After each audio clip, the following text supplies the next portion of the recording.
ଗୋଲାପ ଫୁଲ ଦେଇ ସଚେତନତା।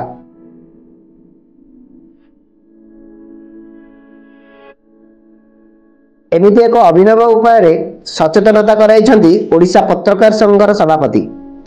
ରାଜ୍ୟରେ ମୋଟରଯାନ ଆଇନ ଅନୁଯାୟୀ ଗାଡ଼ି ଚାଳକଙ୍କ ସୁରକ୍ଷା ଦୃଷ୍ଟିରୁ ହେଲମେଟ୍ ଏବଂ ସିଟ୍ ବେଲ୍ଟ ବ୍ୟବସ୍ଥା ପାଇଁ ବାଧ୍ୟତାମୂଳକ କରାଯାଇଥିବା ବେଳେ ଲୋକମାନେ ଏହାର ବ୍ୟତିକ୍ରମ କରିବାର ଦେଖାଦେଇଛି।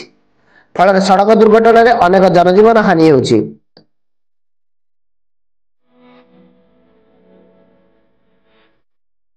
ଏସବୁ ଘଟଣାକୁ ଦୃଷ୍ଟିରେ ରଖି ଓଡ଼ିଶା ପତ୍ରକାର ସଂଘର ସଭାପତି ମାଧବ ଚନ୍ଦ୍ର ରାଉତରାୟ ଓ ସମ୍ପାଦକ ସାମ୍ବାଦିକ ଯୋଗେଶ୍ୱର ପଣ୍ଡା ଖୋର୍ଦ୍ଧା ବଲଗଡ଼ ବ୍ଲକ ଅନ୍ତର୍ଗତ ଟିକାତାଳ ଛକଠାରେ ଗୋଲାପ ଫୁଲ ଦେଇ ସଚେତନତା କାର୍ଯ୍ୟକ୍ରମ କରାଇଛନ୍ତି।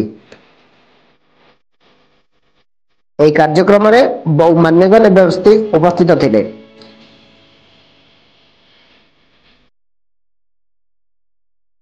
ଓଡ଼ିଶାର ପତ୍ରକାର ସଂଘର ଏହି କାର୍ଯ୍ୟକ୍ରମକୁ ବୁଦ୍ଧିଜୀବୀ ମହଲରୁ ଭୂରି ପ୍ରଶଂସା କରାଯାଇଛି।